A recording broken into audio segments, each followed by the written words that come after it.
Olá, boa noite a todos. Meu nome é Cacilda, eu sou de Umuarama, no Paraná.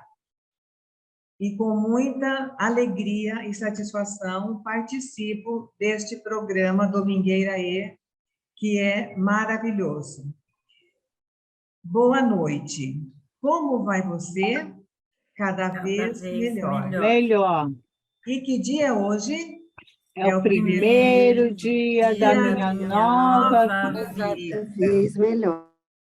Esse é o cumprimento de todas as reuniões do Amor Exigente. Mas é preciso sentir com sinceridade que o hoje é um presente que recebemos todos os dias para estarmos cada vez melhor. E assim, trilharmos pelos caminhos da vida com mais força, fé e alegria. O Amor Exigente é um programa de ação, de alto e mútuo cuidado, tendo como principais objetivos o desenvolvimento do equilíbrio comportamental, o investimento na prevenção e na qualidade de vida. Aprendemos com esse programa que o poder superior não nos deu poderes para modificarmos os outros, mas nos deu o poder de modificarmos a nós mesmos. E quando mudamos a nós mesmos, mudamos o nosso entorno. O amor exigente não promete acabar com os nossos problemas, mas certamente vai impedir que os nossos problemas acabem conosco. Bem-vindos à Domingueira E.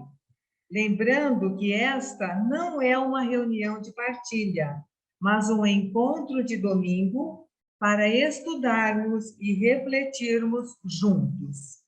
Esta reunião está sendo gravada e o seu arquivo ficará disponível no site da Federação do Amor Exigente e no YouTube.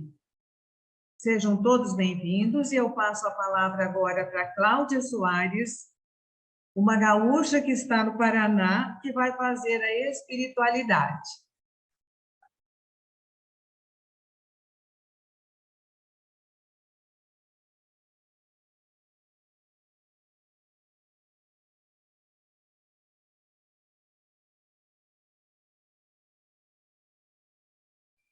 Opa!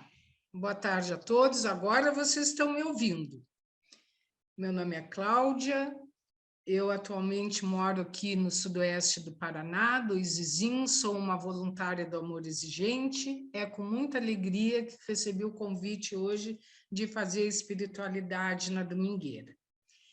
Então, eu vou pedir para a Luciana colocar e nós vamos começar a nossa apresentação. Eu trago um poema como uma boa gaúcha, do Mário Quintana, nascido em Porto Alegre. Vou puxar a brasa para o meu estado.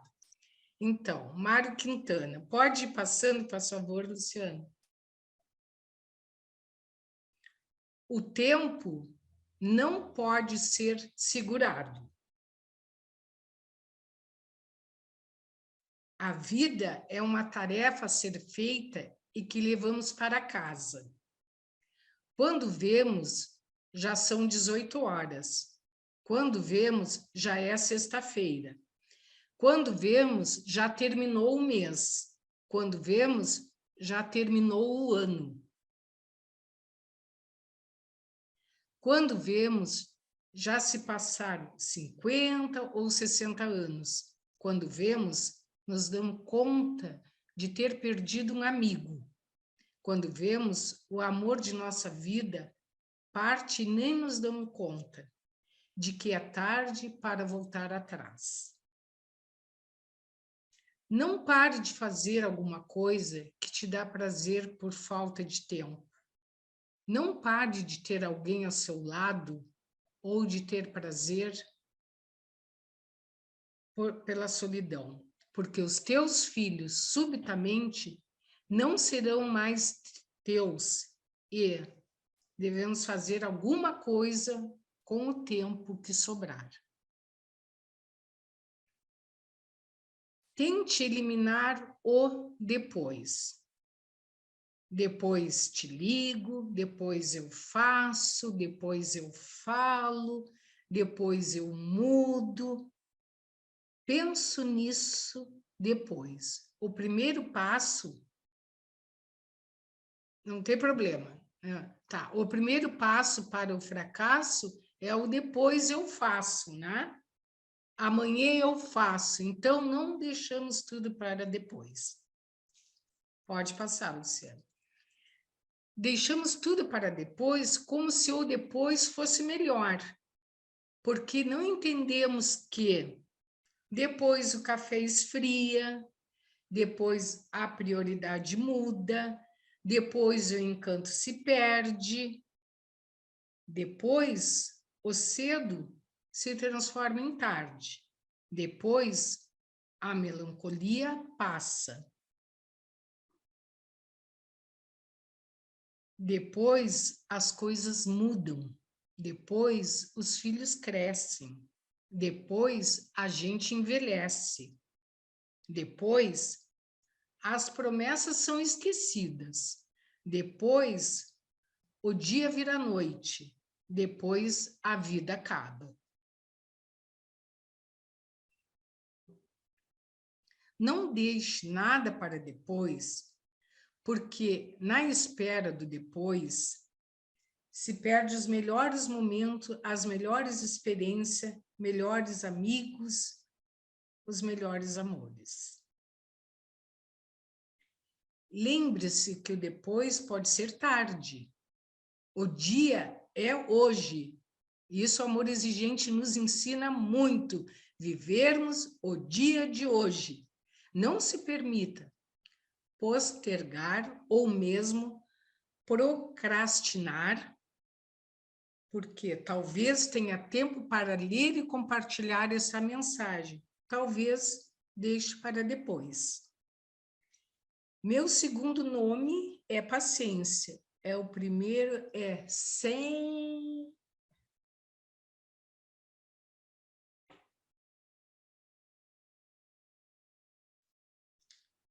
Essencial à vida de todos os seres vivos começa com a letra A. E o que é essencial para a nossa vida? A água. Como você conseguiu errar essa, o menininho ali? O que você colocou na prova? Amor. Então, gente, que o tempo nos dê muita paciência, muito amor, muita água para sobrevivermos, porque sem água a gente não vive. E a nossa água, para mim, é o amor exigente. Nossa vida, nossa família com vocês, amo todos. Espero que com esse poema lindo do Mário Quintana tenha trazido para vocês algo de muito bom, que eu tenho certeza que nos nossos corações tocou. Uma boa domingueira para todos nós. Obrigada, Luciana.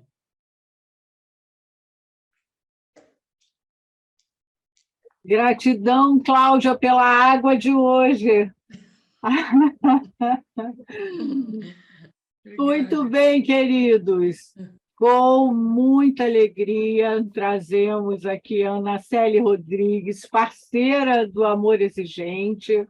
A Ana Célia é psicóloga, psicopedagoga, terapeuta holística e conselheira espírita em dependência química e codependência. Eu vou pedir a Ana Célia para fazer a sua própria apresentação, porque eu acredito que ela vai ter coisas muito boas para trazer para a gente. A palavra é sua, querida.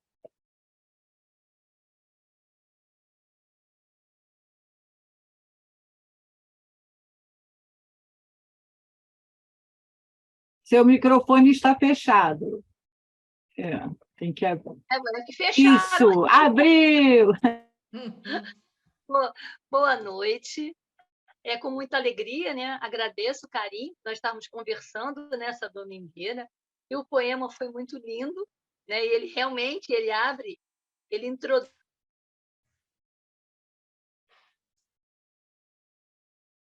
Tá? né? Eu ia me apresentar antes de eu começar, já entrei no tema, então eu sou psicóloga. Gosto muito desse trabalho do autoconhecimento, da autorreferência. Então, quando a gente entende de autossabotagem, a gente está falando de uma estratégia que nós fazemos sem perceber, no dia a dia, no processo do existir. Aí você fala assim, como assim no processo de existir? Porque muitas vezes o que acontece o nome é feio, grande, procrastinar, mas na verdade o que a gente está só se protegendo, está se protegendo da dor, do medo, da sair da zona de conforto. Então, na definição, o que é procrastinar? É uma tendência que nós temos, que o nosso psiquismo tem de autoproteção. Por que de autoproteção? Porque nós sabemos que nós, ao longo da nossa vida, escutamos muito temas sobre limite. Isso pode, isso não pode, você não vai dar conta, você não é capaz. E a gente vai construindo uma autoimagem muito voltada para a competitividade. Será que eu sou tão bom quanto? Será que eu consigo tanto quanto?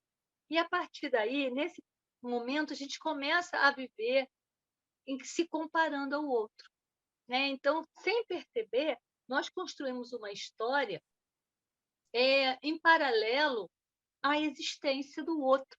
Como você falou, como foi dito, o Mário Quintana colocou, né? Nossa vida, quem pode nos fazer, por exemplo, feliz, somos nós mesmos. Porque o filho, ele vai embora, faz parte do processo da vida.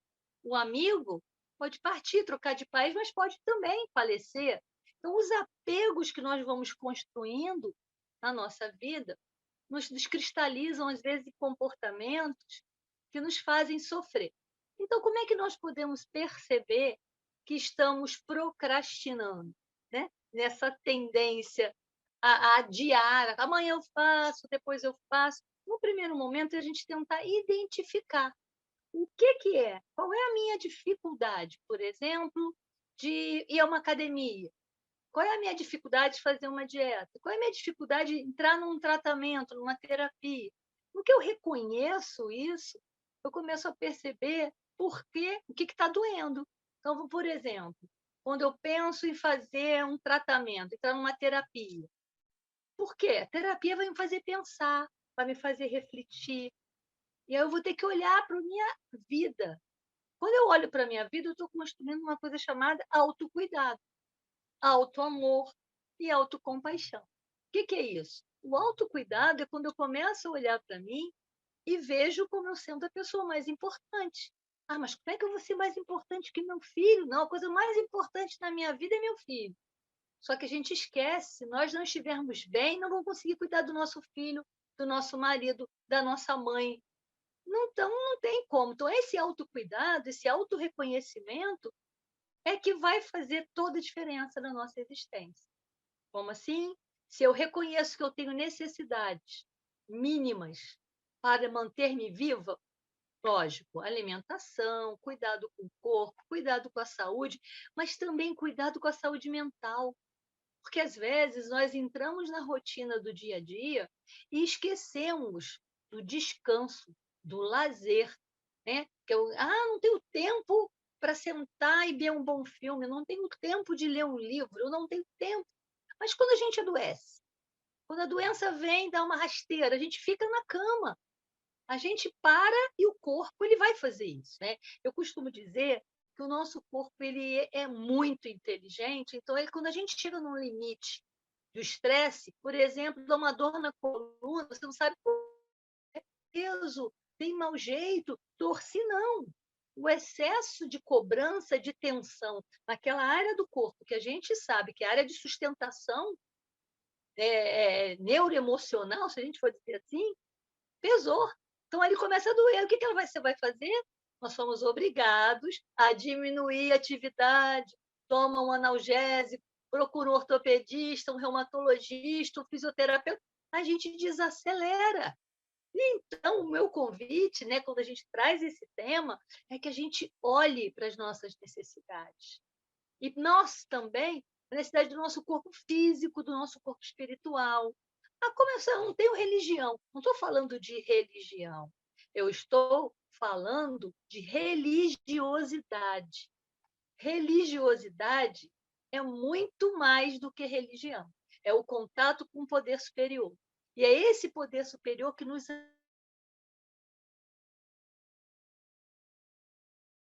gente com um alimento que alimenta a alma.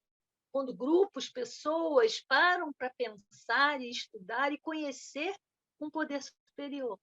Que todos nós reunidos formamos um grande poder superior, né? Independente do poder superior que cada um de nós pode eleger, Deus, Alá, seja um nome que cada um queira dar. Então, é nessa conexão que se estabelece o contato com o poder divino. E quem é esse poder divino? Somos nós. A divindade existe em cada um de nós. Porque se a gente parar para pensar, a célula masculina com a célula feminina formou um zigoto, aquele zigoto virou um feto, virou um bebê, nasceu. Isso é divino, isso é maravilhoso. Esse bebê cresceu e está hoje um homem e uma mulher com 10, 20, 40, 50, 60, 80 anos. A beleza da vida. E a gente, muitas vezes, nesse processo de competição, de comparação, esquece de ver a beleza que nós somos, a plenitude que nós somos, a nossa inteligência. E eu costumo também estar falando, houve uma pandemia que ela nos convidou a refletir sobre qual é o nosso papel na vida. Hoje, se nós não morremos de Covid-19, por quê? Por que nós ficamos? Quantas pessoas que nós amamos, conhecidos, foram embora e nós não? Propósito nós temos. Algum objetivo na vida nós temos. Que seja acolher o outro, seja acolher, desculpe, algum companheiro em nosso lar. Só que às vezes estamos fechados na dor, no problema, e não conseguimos ver que aquele problema é um desafio para nos tornar pessoas melhores. Então, quando a gente, por exemplo, vivencia um ente querido com uma dependência química, um ente querido com uma dependência emocional, com uma compulsão alimentar, uma compulsão sexual, aqui a nossa vida resume-se àquele problema. Mas a gente esquece de olhar que aquela pessoa é uma centelha divina do Criador, que ali tem uma potência. Quando a gente só olha para a doença, só olha para o problema, a gente esquece e não consegue reconhecer naquela pessoa um ser divino. Esse é o convite. Aí a gente começa a procrastinar.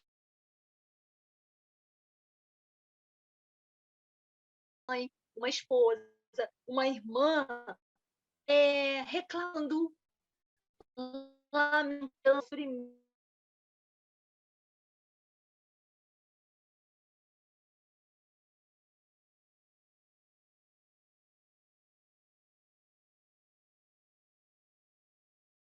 Então, tá. Então, voltando, né, quando eu disse que às vezes nós temos um irmão, um marido, um filho, com uma questão de dependência química, compulsão sexual, compulsão alimentar, qualquer outra dificuldade no existir, e nós fazemos com que aquilo seja um grande problema, ou melhor, o nosso maior problema.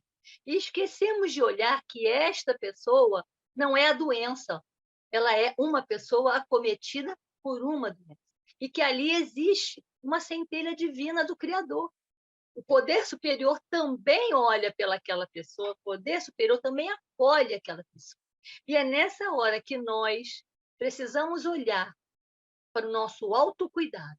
Estamos cuidando daquilo que nós necessitamos? Porque se nós não estivermos cuidando de nós mesmos, o problema fica muito pior. Como assim? Porque eu entro na área da queixa, da vitimização. Ah, só acontece comigo, eu não sei por que isso aconteceu comigo, olha que vida difícil. E aí nós começamos a culpabilidade. São sintomas, né? Ou são sinais da autossabotagem. É a vitimização, a culpabilização, o medo, estresse, frustração, desmotivação. Não adianta mudar, ele é assim mesmo, ele recaiu uma vez, ele recaiu duas, e ele vai recair quantas vezes for necessário para o tratamento dele. Agora, e o nosso tratamento? E o nosso cuidado? A nossa autocompaixão. O que é autocompaixão? Quando eu consigo olhar para mim com carinho, com amorosidade, e reconheço o meu limite. Reconheço que está difícil para mim. Então, como foi muito colocado, muito bem colocado no poema, o que eu posso fazer por mim para que a minha vida seja um pouco melhor? Eu posso mudar o meu filho? Eu posso mudar o meu marido? Eu posso mudar as pessoas à minha volta? Não, eu só posso amá-las do jeito que elas são, do jeitinho que elas são. Mas eu vou trabalhar dentro de mim o quê? A tolerância, a amorosidade, a benevolência. O que é isso? São termos, são atitudes e virtudes que eu só posso trabalhar em mim se eu estiver bem, se eu estiver feliz. Como assim? Como é que eu vou ser feliz nesse dia a dia? Feliz com a pessoa que eu sou, com a pessoa que nós somos. E aí, a partir desse momento, a gente, ao invés de querer viver a vida do outro, a gente vai viver a nossa vida, reconhecendo que aquela situação é não um problema, é um desafio. O que a gente faz com o desafio? A gente tenta superar o desafio, que é diferente. O problema a gente tenta resolver. Dá para resolver a doença do outro? Dá para você ligar ir lá no disjuntor e desligar o disjuntor da dependência química? Eu consigo desligar o disjuntor da dependência virtual, né, da compulsão sexual? Eu consigo? Não consigo. Mas eu amo aquele meu ente querido. O que eu posso é aprender a lidar com ele. E aí, à medida que eu saio desse papel de autocrítica, de autoexigência, para eu ser uma boa mãe, uma boa mulher, uma boa esposa, uma boa companheira, eu tenho que curar o meu ente querido. Aí eu não curo porque não está na minha mão, eu só me torno uma pessoa incapaz, impotente, porque eu sou impotente.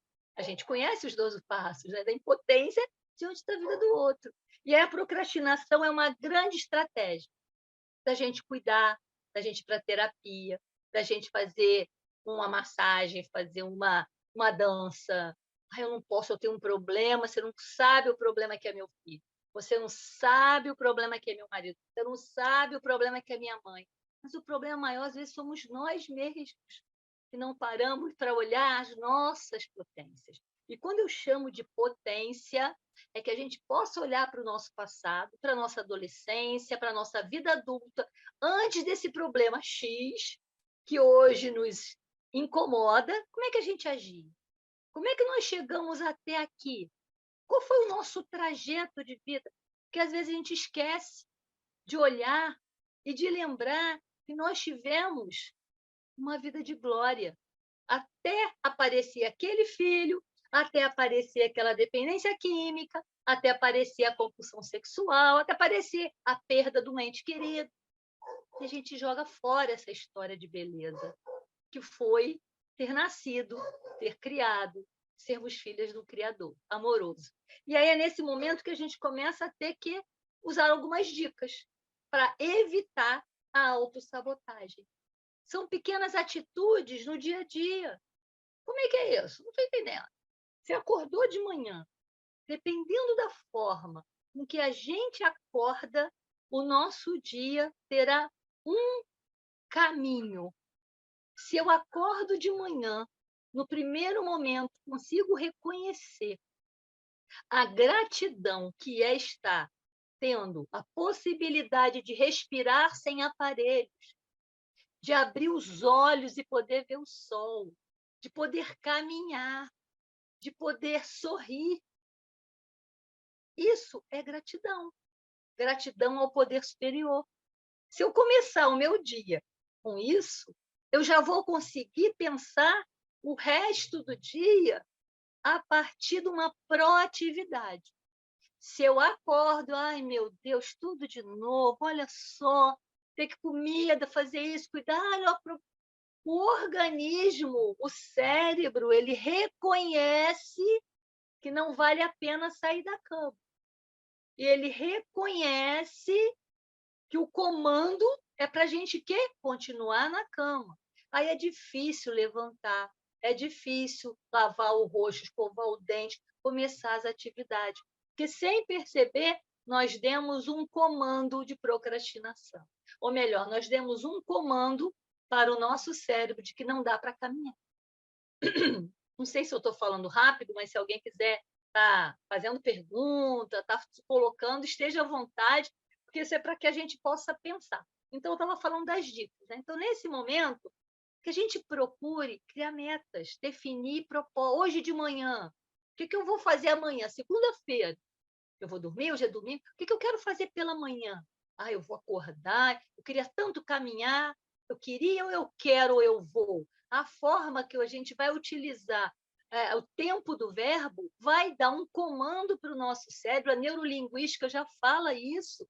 Eu queria tanto caminhar. Você já disse para o seu cérebro, queria, mas qualquer coisa pode acontecer que você não vai. Agora, eu quero, eu vou caminhar amanhã, 7 horas, 10 minutinhos, que seja. Na terça, eu vou caminhar 10 minutinhos. Passado 21 dias, isso já virou um hábito, porque o cérebro precisa de 21 dias aproximadamente, com atitude repetitiva, para ele começar a construir um hábito. Então, se eu conseguir todos 21 dias caminhar 10 minutos, o meu cérebro vai reconhecer que a caminhada por 10 minutos já faz parte da minha vida.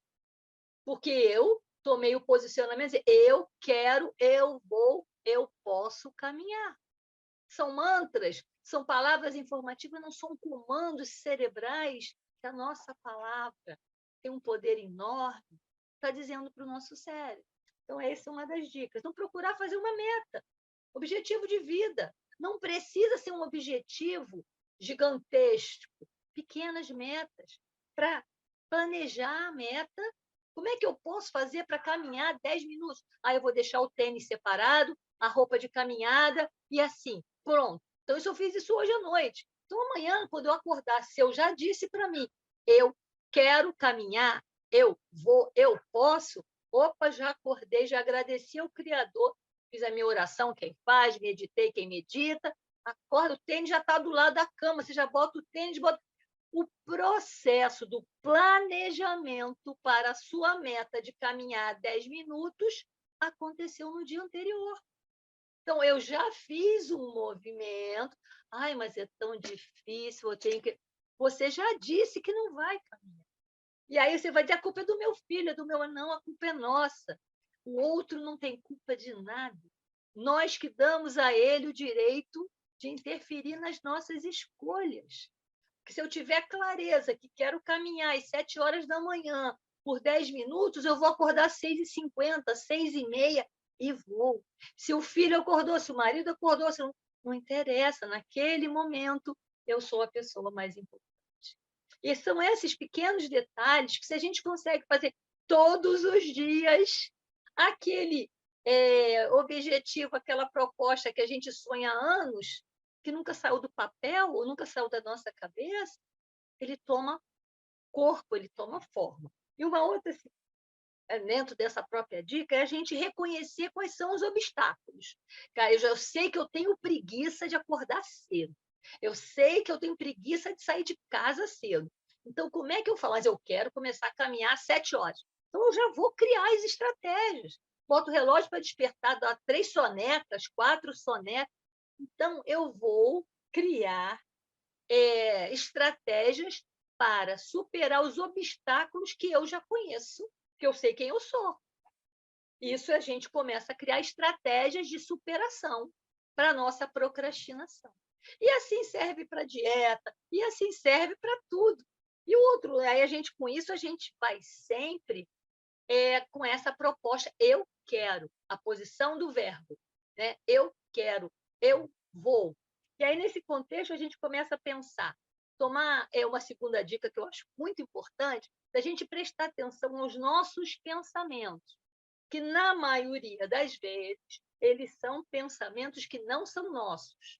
São pensamentos e crenças limitantes que nós viemos absorvendo até da nossa família, até da nossa ancestralidade.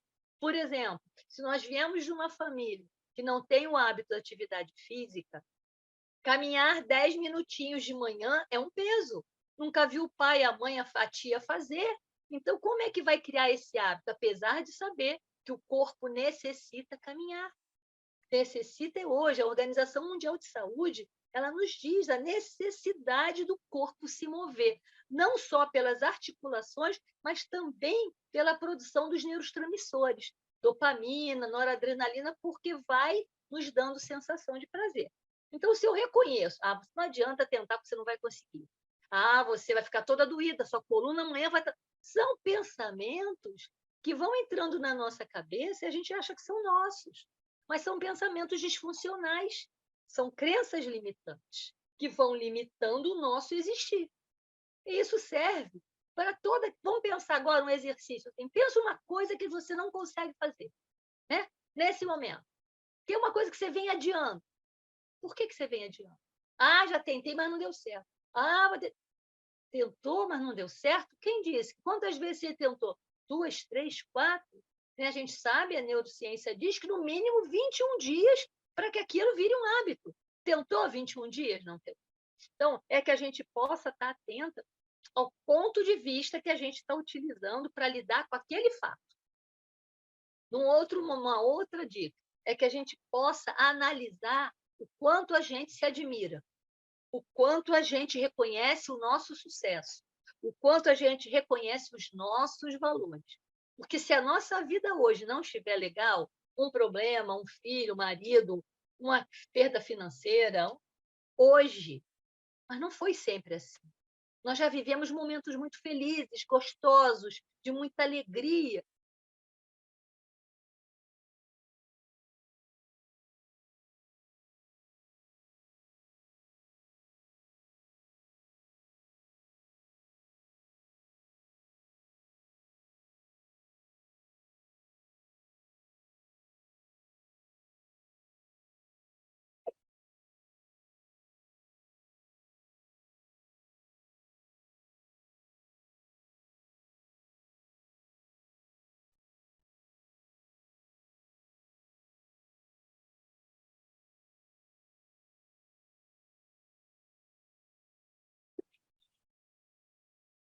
Gente, desculpe, porque eu estou no celular. E aí entraram 2 ligações, e aí eu avisei que essa hora eu estaria ocupada, mas não adiantou. Mas, como eu disse, né? É porque, às vezes, a gente esquece as coisas boas que nós vivemos.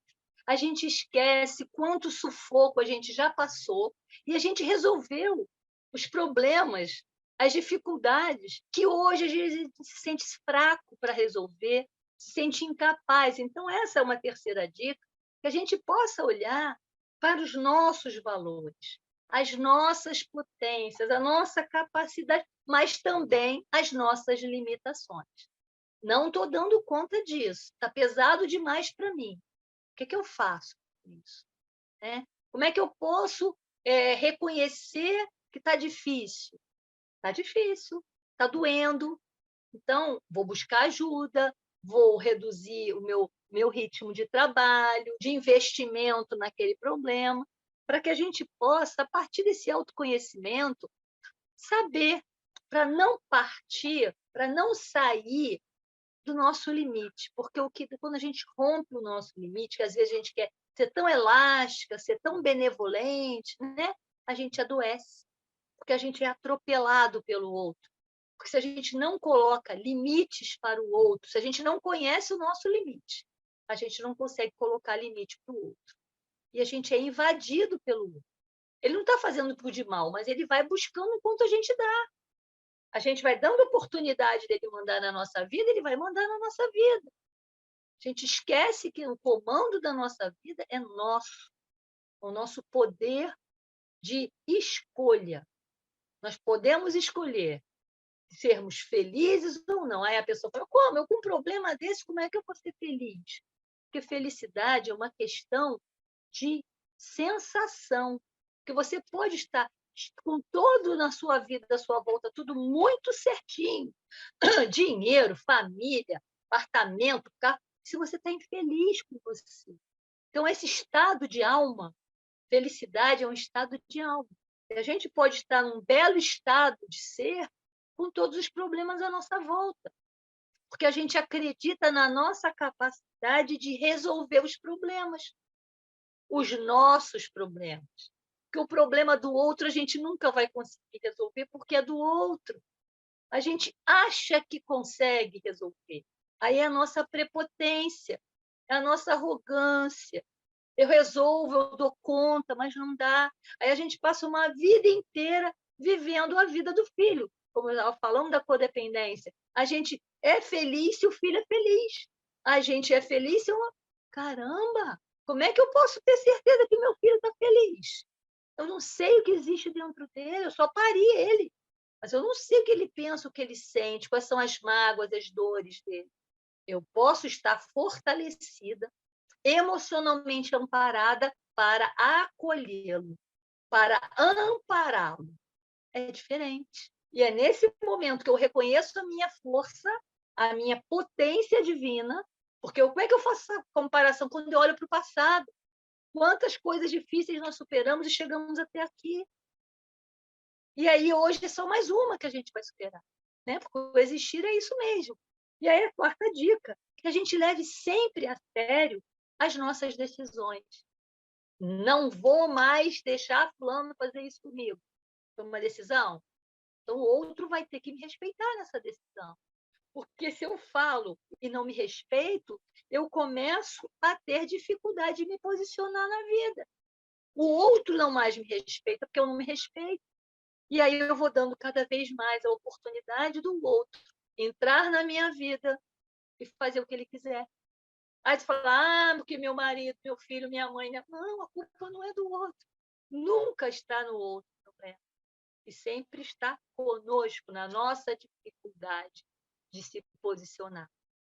E a autossabotagem, ela nos ajuda nisso. Eu não consigo, eu não posso, eu não vou, porque aí fica ali naquela zona de conforto. Vítima de quem? De nós mesmos. Vítima da nossa capacidade de dar o primeiro passo. Porque a hora que a gente dá o primeiro passo, a gente sai da zona de conforto. Aí, no que a gente sai da zona de conforto, para voltar para a zona de conforto, ela não é a mesma zona, porque o pé já cresceu, a gente já sonhou um pouco mais. E aí vamos caminhando. Aí mais uma segunda, uma quinta dica, né? É sentir-se seguro da sua escolha. Porque se o coração, se a gente consulta o nosso coração, a gente sabe para onde tem que caminhar. A gente não se engana, sem medo. O problema é que nós não temos o hábito do autoencontro, né? Seja numa meditação, seja numa oração, quem tem o hábito da oração, seja meditando, olhando para o mar, olhando para o céu, seja sozinho. Porque o saber, essa conexão com o poder superior, ele nos mostra qual é o caminho. Quando a gente rompe essa conexão, é que a gente adoece, porque a gente fica sem rumo. A gente fica, é igual eu costumo dizer, garrafa na água. Né? Você viu a garrafa no mar? Ela vai para lá, ela vai para cá. Então, qual é o nosso objetivo? Como é que está sendo a nossa conexão com o nosso poder superior? E é a partir dessa conexão que a gente vai construindo um caminhar. Mas uma outra dica é que a gente diminua com a autocobrança, a autoexigência, porque isso gera um desgaste emocional. Por exemplo, né, eu gosto de usar muito exemplo de pai, filho, mãe, filha, porque a gente acha, porque pariu, a gente tem a obrigação de curar, de fazê-lo feliz. E quando a gente não consegue, a gente fica muito mal, se sentindo incompetente, uma mãe incapaz, uma mãe uma péssima mãe. O que é que a gente possa entender? Qual é o papel da mãe? É de acolher. Mães, o filho precisa caminhar. O não é necessário. O não é o limite para que o outro entenda que o espaço dele termina quando o nosso começa. Mas se eu não conheço qual é o meu espaço, como é que eu vou colocar o não? Eu não com afeto, não posso, não dou conta, não sou capaz. Aqui assim não dá, dessa forma eu não gosto. E para que a gente tenha esse posicionamento, a gente precisa se autoconhecer. E como é que a gente se autoconhece? Tendo o autoamor, o autocuidado e a autocompaixão. Palavrinhas muito bonitinhas, mas como é que eu boto isso na prática? O que é autoamor? Quando eu começo a me autoexigir, me autocobrar, peraí, eu não sou tão ruim assim, eu não sou tão equivocada assim. Aí isso a gente já começa a olhar para a gente de uma outra forma. Isso é o autoamor. O autocuidado. Há quanto tempo que eu não vou no salão fazer meu cabelo, fazer minha... não sobra dinheiro. Por que não sobra dinheiro? Estou dando dinheiro para quem? Eu estou priorizando quem? O quê? E esse é o autocuidado. Aí eu vou caminhar, vou dormir um pouco mais, vou buscar um cuidado médico, fazer um check-up. Ah, não tenho tempo, meu filho, meu marido me consome. Opa! Você marca a consulta para o filho, o marido, mas não marca para você? Então, isso é um autocuidado. Aí, quando eu falo da autocompaixão, é acolher que nós temos, sim, o direito de errar, o direito de se equivocar. E como é que a gente cuida de um amigo que chega para a gente com uma dor? A gente acolhe. Por que a gente não acolhe a nossa dor, as nossas limitações? Então, na prática dessas estratégias do autoamor, autocuidado e autocompaixão, a gente consegue caminhar. Se alguém quiser estar fazendo perguntas aí, Luciana, você pode estar falando, tá? Uma outra questãozinha que eu também acho interessante é que a gente fique atento ao nosso estresse, qual é a quantidade de ansiedade que a gente está alimentando, expectativas. Gente, tem como ser feliz criando expectativas em cima do outro? A gente só pode criar esperança, porque expectativa não dá para ter. A gente pode ter expectativas em relação a nós mesmos. Vou acordar às 7 da manhã, vou caminhar 10 minutos. Essa é a minha expectativa, porque eu tenho comando sobre ela. Ela não está na mão de ninguém, está na minha mão. Ana Célia, lembrando as pessoas, quem quiser fazer perguntas ou interagir, pode escrever no chat ou levantar a mãozinha aqui nas reações, né? Levantar aquela mãozinha para a gente poder abrir o microfone, ok? E aí tem uma outra também que eu acho uma importantezinha, que a gente vem ao longo dos estudos mostrando, que a gente não está aqui para agradar o outro. Porque se a gente vive no processo de agradar o outro, se autodesvalorizando, se de alguma forma esquecendo de que a primeira pessoa que a gente precisa agradar somos nós mesmos. Que se nós não estivermos bem, nós não vamos nos relacionar com ninguém. Nós vamos estar fazendo uma hipocrisia. A gente vai estar tendo uma relação, como é que eu posso te dizer, para usar um termo assim, não tão pesado como hipócrita, mas a gente vai estar usando uma relação falsa, porque você está dizendo um sim, que na verdade você quer dizer um não. Por exemplo, eu lembro muito de um paciente que eu peguei, que ele detestava ir domingo para a casa da sogra. Todo dia, todo domingo, a mulher queria ir para a casa da sogra.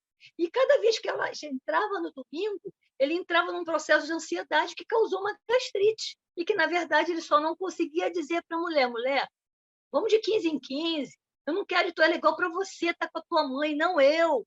Deixa eu ficar em casa dormindo. Então, é uma forma da gente olhar aquilo que nos faz bem ou mal. Então, se a gente reconhece, não quero, não posso, não vou, não gosto, é dar voz àquilo que a gente sente, dar voz às nossas potências, nossas capacidades, valorizar a nossa personalidade, as nossas escolhas, né? E também uma outra dicasinha, a gente aprender a recompensar as nossas vitórias. Por exemplo, quando a gente consegue caminhar todo dia 7 horas, um beijinho no ombro, muito bem, Ana, você conseguiu caminhar hoje. É valorizar cada vitória, um dia de cada vez. Tudo bem, faltam 30 dias para você completar o mês, mas você conseguiu hoje. Hoje é o dia mais importante. Hoje é aquele dia que você conseguiu caminhar. Hoje é aquele dia que você conseguiu se olhar. Então, para que a gente possa começar a ter comportamentos positivos em relação a nós mesmos. Comportamentos e pensamentos de valorização. Porque senão a gente começa a fazer um processo de autodestruição. Né?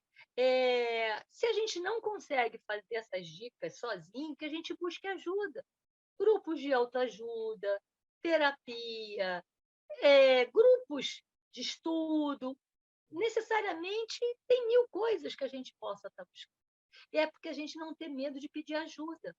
Porque às vezes a gente está ali sofrendo, querendo ser forte. Que alguém disse que você é forte, nós não precisamos ser fortes.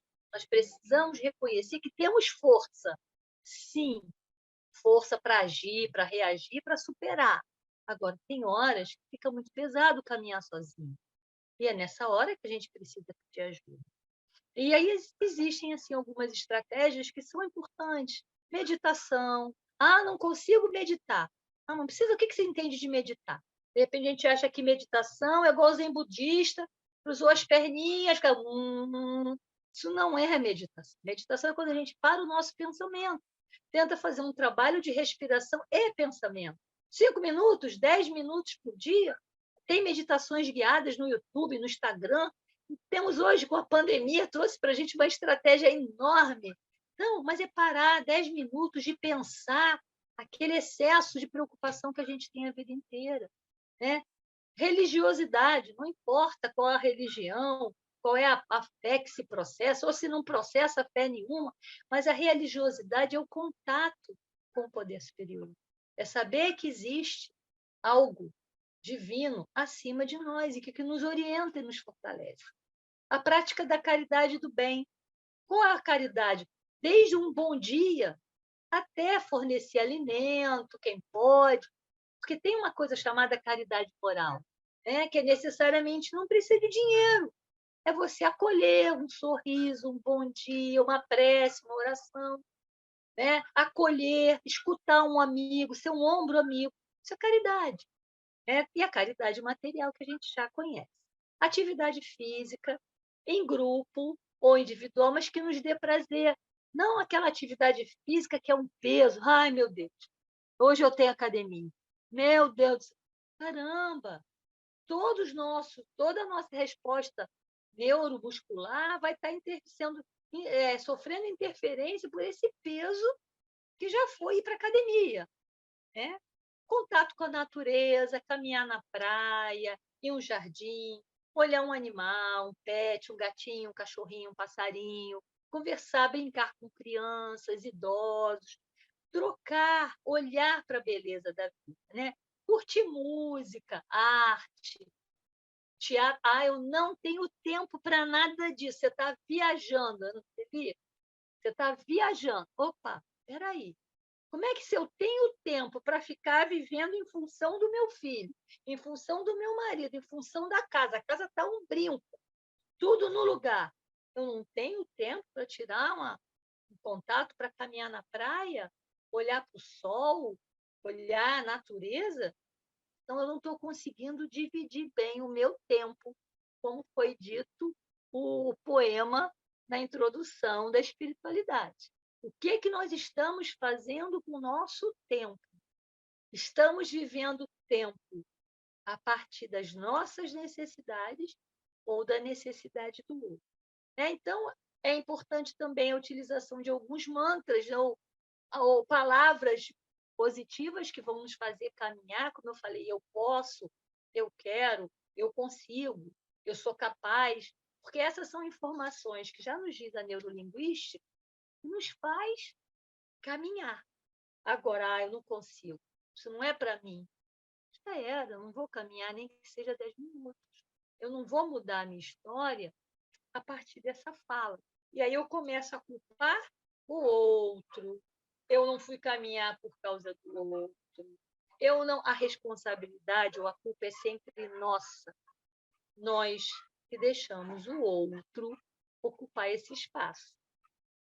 E aí a gente vai reconhecer que o que nos incomoda no outro é justamente aquilo que a gente precisa trabalhar dentro de nós. Não entendi. Sim, se o outro nos incomoda, aquela característica do outro que nos incomoda é aquela característica que a gente está negando. É aquela que a gente não quer ver. Ah, não estou entendendo. Sim, sabe aquela pessoa, mas ele é tão arrogante, ele fala com tanta arrogância. A arrogância dele bateu na sua arrogância e por isso você se sentiu incomodado. Então é importante trabalhar e entender a arrogância. Será que é arrogância? Ou é o meu melindre?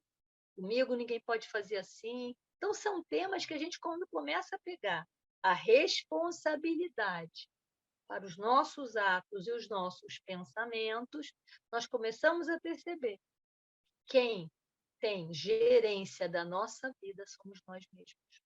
O filho, o marido, a mãe, o filho é problema ou desafio, ela já é desafio só por existir. Agora, o peso que eu dou a ela depende de mim. Se eu olho para aquela situação como um desafio, ela vai ter um peso para eu superá-la ou conviver. Se é um problema, eu vou ter que resolver. Eu vou achar que eu posso resolver, mas o problema do outro eu não resolvo. Eu não tenho uma chave mágica para desligar a dependência química.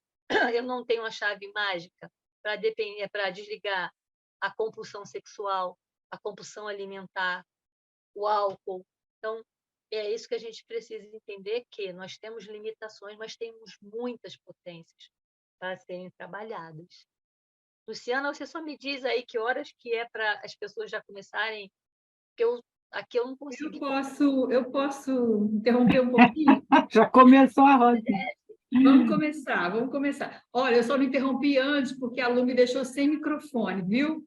Eu estava aqui, ó, presa, doida para falar, mas eu estava travada. Então, no Amor Exigente, a gente está estudando esse mês que nós somos gente, né? Pais também são gente, profissionais são gente, todos somos gente. E é muito legal porque quando a gente estuda esse princípio, no Amor Exigente, a gente tem 12 princípios básicos e 12 princípios éticos. A gente vai entendendo que, como gente, a gente não é perfeito. E se a gente não é perfeito, a gente pode errar e não precisa ser um super-homem e uma super-mulher, né? Até aí tudo bem. E quando existe atrás desse, vamos ressignificar, tudo isso que você falou é bem legal. Mas e quando existe atrás disso uma comorbidade que a pessoa às vezes nem sabe que tem? Por exemplo, eu fui descobrir depois de uma certa idade, tipo há um ano atrás, eu vou fazer 65 anos, que eu tenho TDAH. E foi muito legal para mim, porque eu descobri, eu fiz uma passagem na minha vida e eu consegui rever que muitas coisas que eu fazia não era porque eu fazia por querer, né? Chegar atrasada nas coisas, querer dar conta de tudo, interromper quando o outro está falando, procrastinar, né? Amanhã eu faço, deixar para o último momento, porque aquele último momento, quando eu consigo fazer, é como se eu tivesse vencido a mim mesma. Olha que doido isso, né? Então, eu pergunto para você assim, até que ponto, quando a pessoa ela não tem esse diagnóstico, né?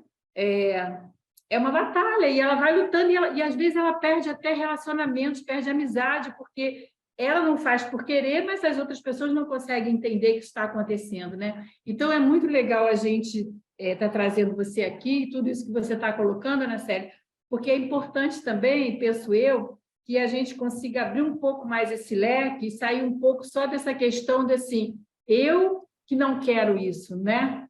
Existe uma coisa maior. Olha, não é que eu fiquei feliz de descobrir que eu sou TDAH, não, mas eu fiquei feliz de descobrir que, com isso, eu posso melhorar uns pontos na minha vida. Ó, vocês vão rir, por exemplo, todo dia de manhã, quando eu saía de casa, já em cima da hora para alguma coisa, eu vou jogar o lixo fora. Mas eu tenho que encher essa garrafa d'água. Mas eu preciso pegar aquele papel, porque depois eu vou não sei aonde. Então, eu fazia 10 coisas ao mesmo tempo. No Amor a gente trabalha como metas semanais. Eu botei como meta semana passada no grupo que eu faço parte, que eu ia ficar uma semana sem jogar o lixo fora. Parece uma coisa de doido, né? Mas foi muito legal, eu consegui vencer uma coisa que não era o meu objetivo para aquele momento, né? Então, eu queria te escutar um pouquinho, quando a pessoa, resumindo, quando a pessoa tem uma comorbidade que ela não tem, isso não está identificado ainda, né? Como é que se administra isso? Eu penso que é quando esse item que eu falei do autoconhecimento. Você não sabia o que estava acontecendo com você, mas você sabia que tinha coisas que saíam do seu controle, mas você insistia em controlar. Não sei se dá para perceber, porque é nessa hora, quando a gente reconhece a nossa limitação, para a gente buscar ajuda, mas a gente vai insistindo, a gente vai se autoexigindo dar conta. Você já percebia que não dava conta há muito tempo.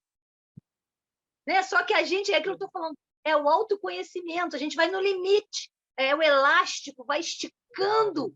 A gente só busca ajuda quando ele está quase arrebentando ou já arrebentou. Se você tivesse, há 20 anos atrás, quando você passou por momentos difíceis, que você não estava dando conta, e fosse buscar ajuda, você já teria achado esse diagnóstico. E talvez a vida, né, o legal que também eu acho que é importante entender, que hoje, de acordo com a ciência, está mais fácil identificar TDAH.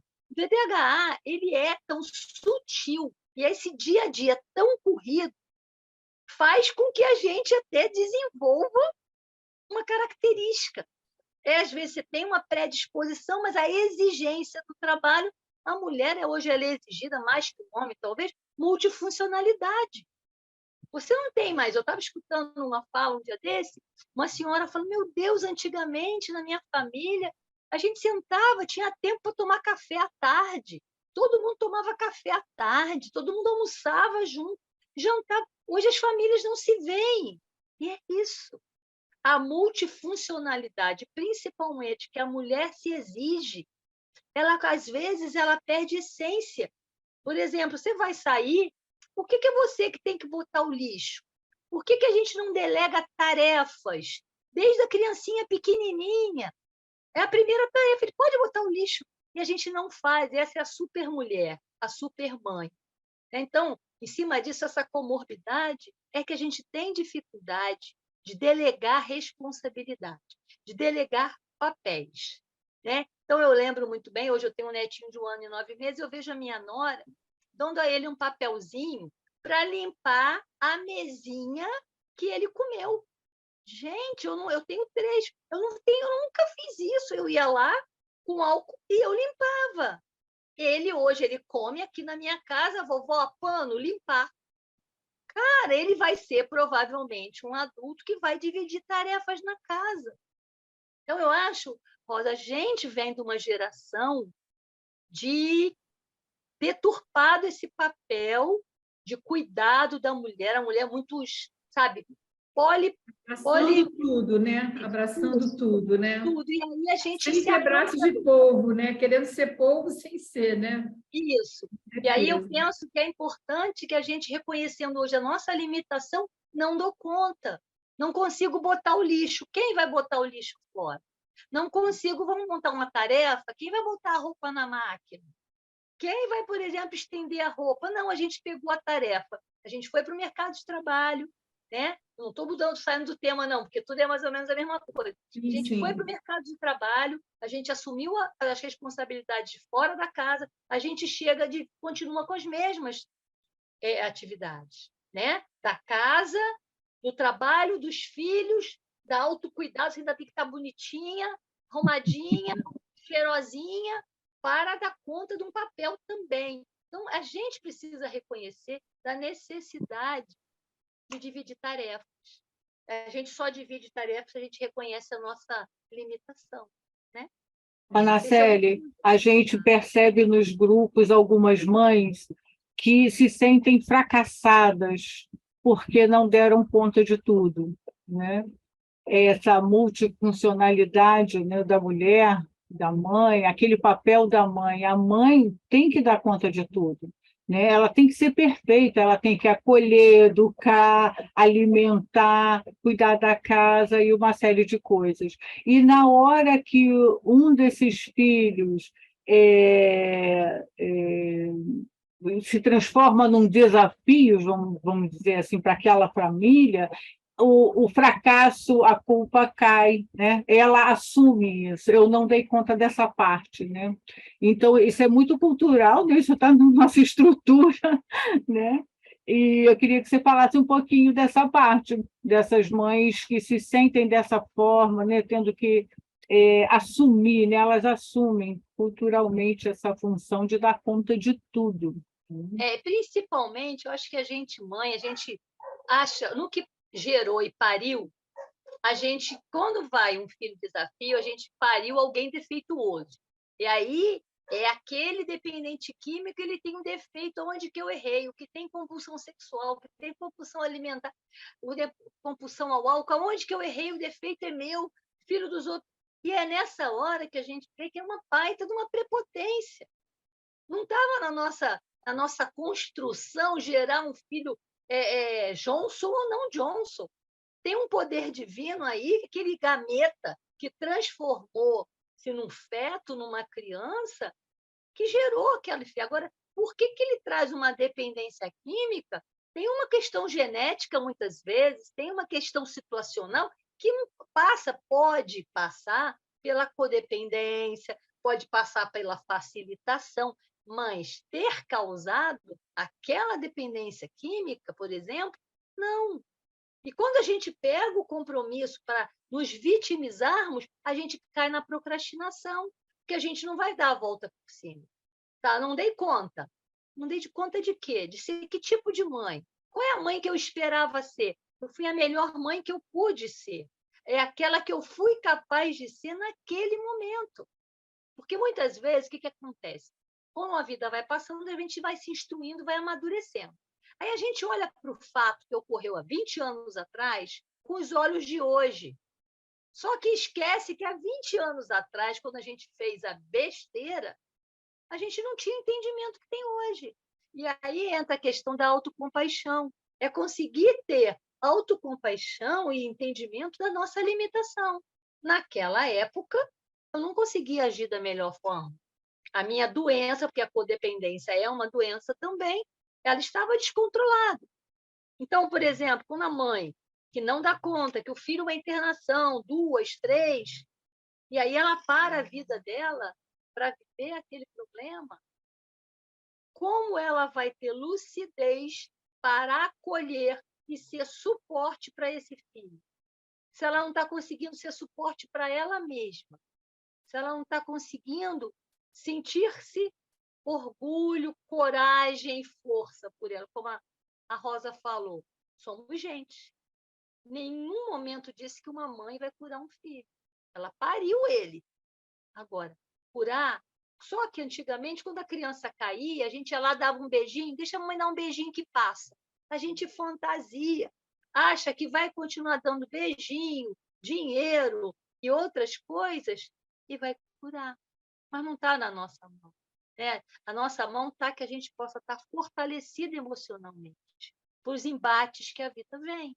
Ela traz o embate. Se eu não estiver fortalecida na minha fé, no poder superior, ancorada num grupo de apoio, de autoajuda, fica muito mais difícil. Porque a vitimização é muito mais fácil. É muito mais fácil a gente se colocar no papel de vítima do que no papel que quer superar o desafio. Dá menos trabalho. Superar, você tem que mudar toda uma engrenagem na família, aprender a dizer não, ter um posicionamento diferente. Então, é desafiador. Né? Não sei se eu respondi. Você ficou... Mas é muito legal, Anaceli. Ai, desculpa. Sim, respondeu, né, Lu? Mas é muito legal tudo isso que você colocou, porque a gente vai vendo assim, a importância do grupo de apoio, né? Porque a gente se vê com iguais, e a importância da gente buscar também uma terapia para trabalhar essas questões, né? Quando a gente estava falando, eu fiquei me lembrando, eu fiz terapia quando eu descobri a questão da dependência química dentro da minha família, porque eu me sentia muito culpada, realmente isso, assim, onde foi que eu errei, né? Onde foi que eu errei, né? E depois eu fui entendendo que isso não estava no meu domínio.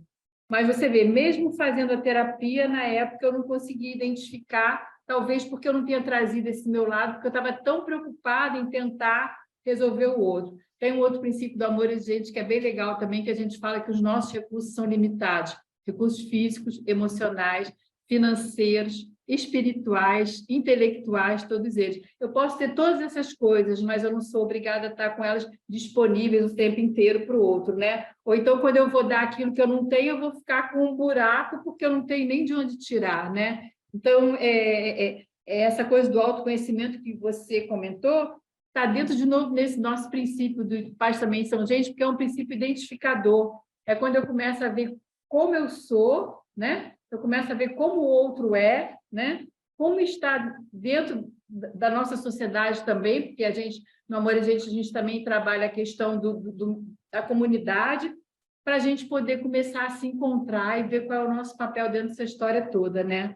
Mas é muito legal, dicas que você está trazendo para a gente, porque a gente chega no Amor Exigente mesmo de perna para o ar, né? Eu não comecei no Amor Exigente, eu comecei no Naranon, né? Fiquei bastante tempo lá, e depois me encantei com a proposta do Amor Exigente, porque a gente trabalha também a questão da prevenção, né, desde criancinhas. A gente tem grupos de terceira idade, que é o Sempre é Tempo, e aí isso tudo foi assim, me encantando. Mas uma das coisas que eu trago muito do Naranon foi quando eu entendi que eu era impotente e não controlava nada. Então, a gente, até essa questão da gente se auto-sabotar, como você estava falando, é porque a gente não consegue controlar a gente, quanto mais o outro, né? E aí, quando você está falando, Rosa, só que aí a gente cria uma ilusão, por causa da codependência, de que você vai controlar a doença do outro, você vai controlar, e a gente só controla, no mínimo, as nossas emoções. Como é que você reage diante da doença do outro? Como é que você reage diante da morte do outro? Né? Por exemplo, como é que você vai gerenciar? Eu tive um filho que desencarnou em 2013. Como é que você vai gerenciar? Usava depois que ele desencarnou, eu descobri que ele usava droga. Como é que você vai gerenciar a vida depois disso? Como é que você vai aprender a viver sem aquele desafio? Porque também é um desafio. Então, é mais fácil você se pendurar na dependência química do filho, ficar na vitimização com ele, do que buscar uma autossuperação, buscar um novo caminho com os grupos de autoajuda, terapia, e aí você vai descobrir milhões delas, porque vai dar trabalho. Porque vitimizar está ali, é tudo no mesmo bolo, é mais fácil. Aquilo que você falou, da questão da gente sair da zona de conforto, porque minha zona de conforto não quer dizer que ela esteja confortável, mas em princípio, eu sei o que vai acontecer, eu sei que vai chegar, que vai bater a porta, que vai... Estou dando um exemplo geral assim, né? Porque, graças a Deus, eu não, só por hoje, eu não estou vivendo mais essa questão dentro da minha família, mas, assim, que vai cair, que vai passar mal, que vai vomitar, sei lá. Então, assim, a pessoa sabe que está vivendo aquele caos, né? E aí até tem pessoas que, quando o processo de recuperação inicia, que fica uma calmaria, ela fala, o que eu vou fazer da minha vida? De quem que eu vou cuidar? Né? Achei bem legal quando você fala do sapato, que aí aquele sapato já não cabe mais, né? E aí a gente vê que no tratamento da dependência química, o dependente que estar limpo é tão desafiador para a família quanto quando ele está recaído, porque a pessoa não sabe viver com sem a doença. Então, é um trabalho de replanejamento do existir. Então, é muito delicado, né? Porque a gente fala, é uma doença silenciosa, né? Que a sociedade, de alguma forma, tem dificuldade de acolher como uma doença séria de saúde pública. Ainda não temos essa visão, né? Que a dependência química é uma questão de saúde pública, é comentada, mas não é tratada como tal, é banalizada ainda. Principalmente, Naceli, na questão da droga lícita, né? Da bebida, porque... Por exemplo, a droga ilícita, ela começa a me incomodar, então eu vou fazer alguma coisa, porque rapidamente o desafio entra num processo que bota tudo de perna para o ar dentro da casa. Mas a droga lícita, ela pode demorar 5, 10, 15, 20, 30 anos, 20 né? anos. Por exemplo, mas hoje você é capaz de pegar jovens indo parar no Azevedo Lima em coma alcoólico com 14 anos. Sim, os jovens estão bebendo desde muito cedo. Surgiram agora com umas bebidinhas coloridas. Eu peguei uma jovem quando eu estava no SUS, ela com 14 anos, deram a ela uma bebidinha colorida gelada, ela ficou tomando um canudo. É uma bebida que é pior que vodka e pior que cachaça, mas é colorida e é saborosa. Então, eu tentei entrar no Ministério Público, eu ia fazer uma ação no Ministério Público contra essa bebida. Investiguei, né? É um absurdo. 3 por R$10. Por você pegar esses blocos que estão aí na rua, é uma bujudinha, parece um suquinho. Aí, quando eu conversei com ela, menina, falei, minha filha, como é que isso aconteceu? Tia, gostosinho, chamo de tia, você viu como que ela era jovenzinha. Tia, fui bebendo, geladinho, estava um calor, quando eu vi, eu já não sabia mais onde eu estava. Aí eu fui ver, investir a quantidade de álcool deste suquinho, é pior que vodka. É um fermentado assim de última categoria. E está aí no mercado. Naquela cantareira ali, você passa para naqueles carrinhos, entende? Então, é muito sério que a gente vive, porque os nossos jovens estão cada vez mais cedo chegando para as drogas lícitas, né? Você é capaz de ver hoje, por exemplo, grandes fábricas de bebida financiando bares. Você já entra, né, para o bar com a proposta. Então, isso que você está falando. A gente, quando diz eu não bebo, não quero bebida na minha casa não tem bebida, tem que ter coragem. Como é que você vai dizer para o seu parente que eu fiz 60 anos, ele teve um bolinho, não teve bebida nenhuma, não vai ter. Entende? São posicionamentos que ou você tem ou não tem. E aí é sair da zona de conforto, né? Com certeza, Então, né? e é isso que você está E falando. Então, mesmo esse aniversário que eu estava de 15 anos, tinha bebida alcoólica à vontade, cheio de jovens, né? Mas, assim, o quanto que a gente pode influenciar dizendo, não precisava ter bebida, né? Quando isso na é minha pessoal. casa, eu já até comentei aqui, quando na minha casa começou esse processo da família entrar em recuperação, a primeira coisa que a gente fez foi assim, as festas vão ser sem bebida, né? E aí o meu irmão chega na minha casa, está todo mundo alegre, feliz da vida, ele falou, cadê a cerveja? Eu falei, não tem. Como que vocês estão rindo? Como vocês estão felizes? Né? Então tem que vir de dentro para fora, né? Você falou uma coisa muito interessante, alegria. A gente tem o conceito de que a alegria é de fora para dentro, a alegria é de dentro para fora. Se você está em paz com as coisas que você acredita, com a sua filosofia de vida, essa alegria ela vai surgir naturalmente. E a gente pega, por exemplo, eu acho uma coisa interessante na Aranon, é quando a gente separa a doença do nosso filho. Você pode odiar a dependência química, mas você ama o seu filho. Se você ama esse filho, essa separação faz com que você consiga cuidar de você por amor a esse filho, não amor à doença.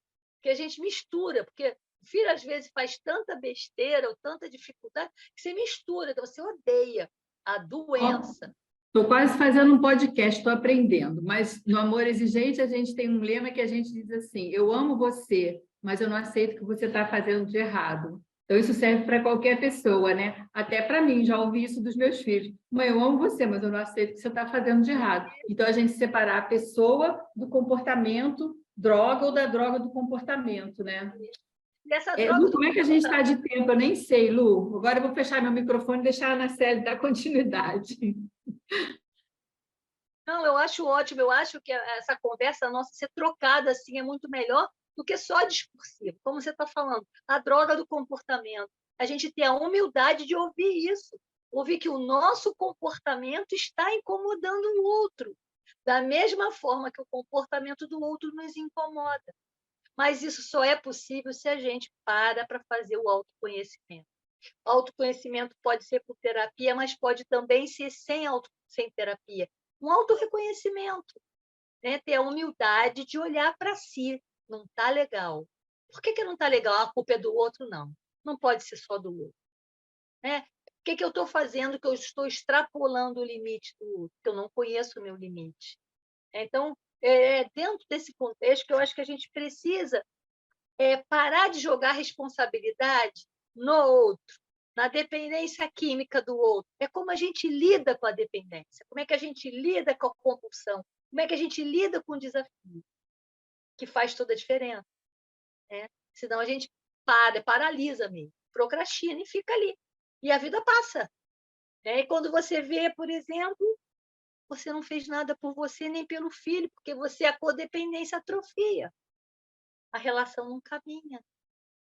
Não foi à toa que a Cláudia trouxe hoje, né, essa espiritualidade que tem tudo a ver. Parece até que vocês combinaram, né? Mas a vida passa mesmo e se a gente procrastinar, a gente vai perder muito, né? Lu, como é que está o nosso tempo aí, Lu?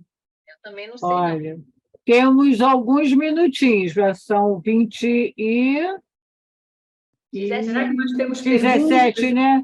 Eu estou aguardando aqui para ver se a gente tem perguntas no chat ou aqui no microfone. No microfone, ninguém levantou a mãozinha, a não ser a Rosinha. E no chat também. Quer falar, Cacilda? Oi, Cacilda. No chat também não tem pergunta, mas tem uma pessoa, Ana Célia, que quer o teu contato para fazer... Pode passar. Pode sim. Quer que eu passe? Você coloca, Rosa? Pode colocar aí. Eu vou colocar no chat, então. Isso. Eu acho que a gente tem um tema que eu acho que era interessante da gente falar sobre a questão do amor. Porque, às vezes, a gente faz tudo isso para ser amado, né? Para que o filho ame, o marido ame, fulano. Mas o amor, esse vazio que, às vezes, a gente sente aqui dentro, ele só pode ser preenchido por nós mesmos, pelo alto amor, o autocuidado. O outro, se esse vazio existir aqui dentro, o outro ele vai fazer o que ele quiser, mas não preenche. Então, como é que a gente preenche esse auto-amor? É olhando para as nossas potências e as nossas limitações. Porque muitas vezes a gente pensa o seguinte, que o outro vai ter. Se eu estiver colada com o outro, eu estou feliz. Se eu estiver controlando o outro, eu estou feliz. E, na verdade, a gente é feliz. A gente é amado por nós mesmos. Né? Começa aqui dentro.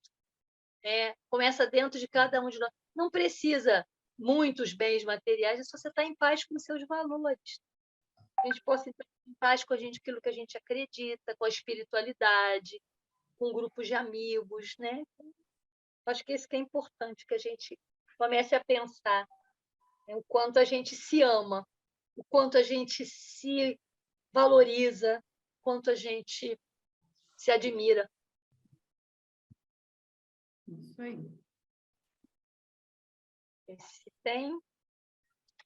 Tem muita gente agradecendo, a Anaceli, dizendo que aprendeu muito, assim, gratidão mesmo, a importância de tudo que você falou, sabe?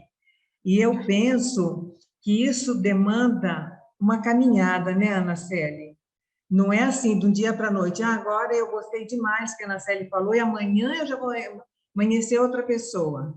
É uma caminhada, é um exercício, é um autoconhecimento, como você falou. O autoconhecimento, eu acho que é a palavra-chave dessa fala, né? E um amadurecimento, não é verdade? Tudo que você falou é tão verdade, tão verdadeiro, que se nós observarmos a importância disso tudo e colocarmos em prática, nós conseguiremos. Cacilda, eu acho que, como você está falando, o desafio é o primeiro passo. Sim. Eu acreditar que posso, por exemplo, Isso. amanhã ir caminhar 10 minutos. Uhum. Porque eu decidi que eu quero caminhar 10 minutos. É tomar a decisão de dar o primeiro passo. Se a gente esperar o dia certo, a hora certa para dar o primeiro passo, a gente não dá o primeiro passo. Uhum. Tem um momento certo. Né? E você falou, achei interessante quando você fala das estratégias. Olhar para nós e que estratégias nós vamos implantar. Eu tenho uma amiga que eu faço exercício físico de segunda a sexta, religiosamente, sem nenhum sacrifício. Mas ela não. Que dói, não sei o quê. Eu disse, por que você não vai comigo no horário que eu vou? Então eu vou com você. Aí, indo comigo, ela vai numa boa, sabe? Então, ela tem companhia, vai numa boa. Então, ela adotou essa estratégia de ter alguém para ir com ela. Então, aí ela está indo tranquilamente. Por quê? Porque ela adotou essa estratégia. Quando você falou na estratégia, eu me lembrei bem disso. Aí a pessoa vai, daqui a pouco ela está indo sozinha, sem problema. Aí eu te pergunto, ela só conseguiu usar a estratégia porque ela percebeu que sozinha ela não vai. Porque senão ela ia passar 1 mês, 2 meses, a vida inteira e não ia. Mas ela reconheceu, não estou conseguindo ir. Né? A Cacilda me chamou, deixa eu ir com a Cacilda. Aí eu fico mais animada com a Cacilda, deixa eu ir sempre com a Cacilda. Mas ela teve, o primeiro passo foi dela. Você podia chamá-la, se ela não quiser. Ela não. É aí que está. A gente tem que dizer que a responsabilidade é nossa. A nossa vida, só nós podemos mudar. Sim. Muito bem, ótimo. Excelente. Deixa eu ver se tem mais alguma coisa. No chat, muitas mensagens de gratidão aqui. Né? As pessoas estão muito mesmo envolvidas, né? Mais perguntinhas, não? Arrasou. Desculpa, a Andressa está falando que eu escutar e falar que o autoconhecimento e o autocuidado é um treino. Sim, Não podemos descuidar disso, né, Anaceli? é nesse momento, quando a gente é o foco, quando a gente é a pessoa mais importante da nossa vida, é porque a gente delega a nossa vida na mão do outro, né? Uhum. Se eu percebo que a minha vida está na mão do outro, está na dependência química do outro, como é que eu vou trazê-la de volta? É tomando cuidado, é prestando atenção. É como você falou, é a mudança de hábito. Eu sou resultado daquilo que eu escolho fazer. Eu Uhum. posso. Aristóteles já disse isso em algum momento, né? Somos resultado do que fazemos repetidamente. Então, é nessa construção de hábito, eu só consigo mudar aquilo que eu escolho mudar. E você falou também muito bem que é muito mais fácil eu me sentir vítima Sim, do que eu me esforçar para me conhecer, para me cuidar, para me amar, não é mesmo? porque assumir que temos dificuldade, não dou conta. Como é que eu faço? Uhum. Vou com Cacilda fazer atividade física. Então, isso eu já consegui ter estratégia, né? E uma Uhum. foi a outra, olha, 7 horas ali a gente vai e assim caminha, né? Sim. Agora, Uhum. vitimizar, não consigo fazer atividade física. Paga um É. mês da pandemia, não vai. E aí, a culpa é de quem? É o filho que chamou para comer, é o marido que não deixou. Aí todo mundo é culpado, É menos eu verdade. de não sair para caminhar, né? Anaceli, temos a Gilda, que levantou a mãozinha aqui e vai fazer uma pergunta. Lembrando, Gilda, e a todos, né, que a nossa reunião, nosso encontro de hoje está sendo gravado, né, como todos, e o arquivo fica disponível no site da FEAE, da Federação de Amor Exigente, e também no YouTube. Então, cuidado, né, com a pergunta que vai fazer, envolvendo o nome de outras pessoas, normalmente o nome do desafio, né, e o assunto. Nós não temos como editar o arquivo, tá bom? Gilda, pode abrir seu microfone.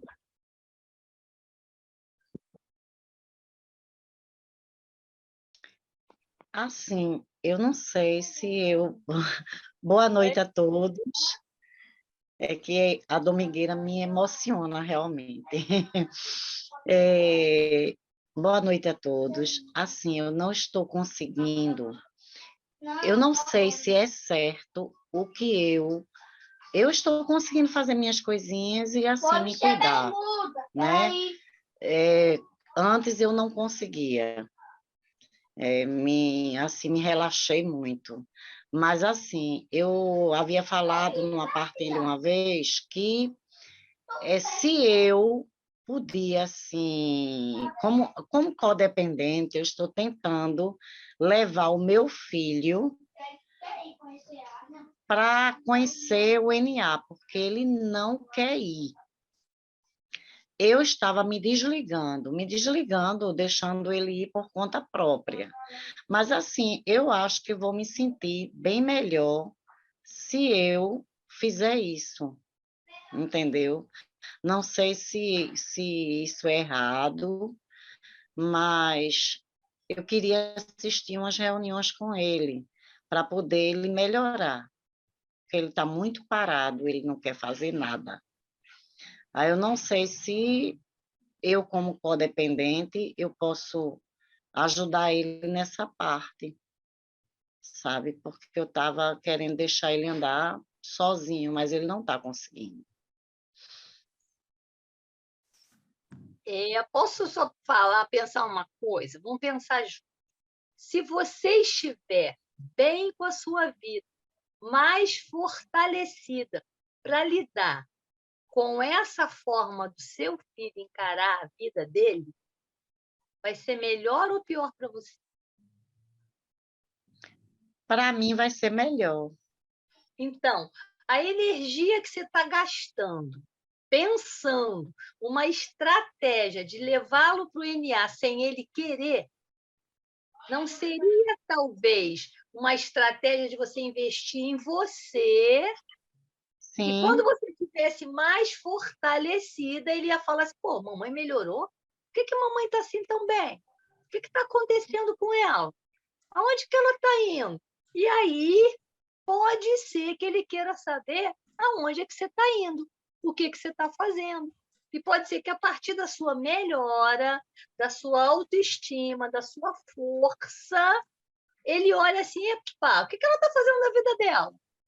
Aí ele queira se tratar, queira se cuidar, porque NA, Naranon, AA, nenhum desses vai funcionar. Nenhuma terapia terapêutica funciona para o dependente químico se ele não quiser parar de beber ou de usar. A gente, infelizmente, não consegue mudar o outro. Não tem uma chavinha liga e desliga. A chavinha só está aqui dentro. Liga, vou cuidar de mim, vou tocar a minha vida, essa energia que eu gasto para mudar a vida dele, eu vou mudar a minha. Que a partir de que você mude a sua vida, cuide de você. Peraí, o que a minha mãe está fazendo com a vida dela? E ele pode ser, a partir daí, ele tem o primeiro passo. Não sei se eu te respondi, ou melhor, se eu complementei o que você queria. Eu gostei demais, foi muito bom. É isso que eu vou fazer. Eu vou começar. O Amor Exigente eu já frequento há tempo, né? Mas eu vou no NA porque eu tenho curiosidade e sei que funciona também. Eu vou fazer isso. Eu vou procurar ir. E aí, obrigada mesmo. Foi uma resposta ótima para mim. Eu acho que aí, Obrigada, na Deus te verdade, você vai procurar o Naranon, né? Que é para os familiares, que NA é ele quem vai utilizar, quando ele quiser ir. Você vai procurar o Naranon. O Naranon aqui tem Recife, né? Também. Entendeu? Eu Eu vou não sei procurar. onde. Certo, Né? eu procuro no Google. Ana, Obrigada. Ana Célia, Muito bom. É a Sueli que está com a Sônia, mãozinha levantada. ela pergunta no chat, mas É, ela vai perguntar ao vivo, isso. então? Lembrando que a reunião está sendo gravada, tá bem, gente? O arquivo fica disponível no site da Federação e no YouTube. Já estamos chegando aqui no finalzinho, né, da nossa reunião, estamos nos minutinhos finais, então vamos ser um pouquinho mais assim, direto ao ponto, tá, Soninha? Pode abrir seu microfone, querido. Obrigada, boa noite a todos. Eu queria fazer qual o segredo para o desligamento emocional, né? Achei a Ana Célia os primeiros passos, né? É tão difícil, né? A codependência. Sim. Dentro da codependência, o mais difícil é a gente se auto-reconhecer codependente. Né? Você reconhece que você tem dificuldade desse desligamento? Então, o trabalho é em cima disso. Por que eu tenho tanta dificuldade de me desligar do meu ente querido? Porque, às vezes, o entendimento que você tem do que é desligamento é que pode estar equivocado. Porque, na verdade, a gente acha que o controle é amor. Às vezes, a gente quer controlar a situação para que a gente fique aparentemente bem. O desligamento com o afeto não é você largar o seu filho, seu marido na vida.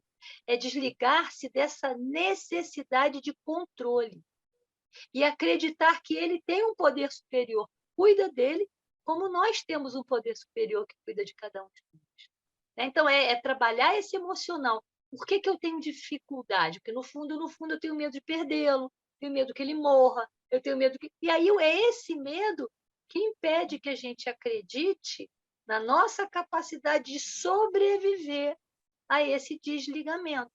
E desligamento não quer dizer desapegar, jogar fora, largar ele. Não, é só não viver misturado naquela dor.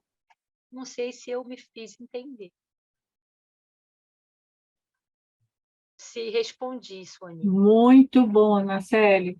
Antes de eu passar para você fazer as considerações finais, a Rosinha apresentar a nossa domingueira da semana que vem, nós já estamos construindo a retrospectiva 2023. E, para isso, a gente faz uma pergunta a todos que participam aqui da nossa domingueira.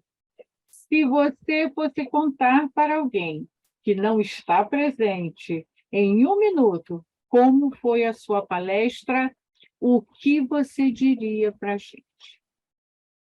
Eu diria que para mim foi extremamente desafiadora a oportunidade de pensar, já tendo estado nesse papel, né, de estar aqui falando, comentando sobre um assunto, entendendo o sentimento do outro, porque eu já tive um ente querido dependente químico que desencarnou, então eu já estive no Naranon, eu já estive no Amor Exigente, e hoje eu estou aqui humildemente podendo dizer para o outro: é possível ser feliz, é possível ter amor, é possível sentir alegria, mesmo quando você precisa se despedir de um ente querido, mesmo quando você tem que conviver com uma dependência química. Então, para mim, foi muito, muito prazeroso estar aqui, né, tendo vivenciado os dois lados, né? Acho que foi isso. Não sei se eu consegui sintetizar. Rosinha, com você, querida. Muita gratidão, muita gratidão. Ai, a gente não quer ir embora da domingueira, né? Nossa domingueira tem que acabar e a gente vai esticando, esticando, esticando. Ana Célia, muito bom te ouvir. Eu anotei vários pontinhos, mas como eu já conversei bastante, eu nem vou trazer os pontinhos. Eu só vou deixar uma pergunta assim, ó, como dica sua. Qual a quantidade de ansiedade que eu estou alimentando? Então, fica a dica da Ana Célia para a gente pensar e avaliar, para a gente poder, como diz o Amor Exigente, ficar cada vez melhor. Não do que o outro, mas do que eu fui ontem. Gente, nossa domingueira aí está de 15 em 15 dias. Eu confesso a vocês que eu fico morrendo de saudade. E quando chega no domingo que não tem domingueira, de 7 horas eu falo assim, essa hora a gente já está tudo lá sentadinho. Mas é assim, né? A vida começou a entrar numa normalidade diferente e a gente precisa dar tempo para as pessoas, para saírem não só da telinha, mas para a gente também. Então, dia 26 vai ser a nossa próxima domingueira aí. Nós vamos lá para Orlando, lá para os Estados Unidos, porque agora tem um grupo de Amor Exigente lá e o pastor Clau vai estar aqui com a gente. Não tem ainda o tema, porque ele não encaminhou, mas a gente espera vocês dia 26. Gratidão, Ana Célia, gratidão, Cacilda, gratidão, Lu, e a Cláudia pela linda espiritualidade, e a todos vocês que estão aqui, né? Porque sem vocês a domingueira aí não ia existir, né? Isso aí. Gratidão, Cláudia, gratidão, querida Ana Célia.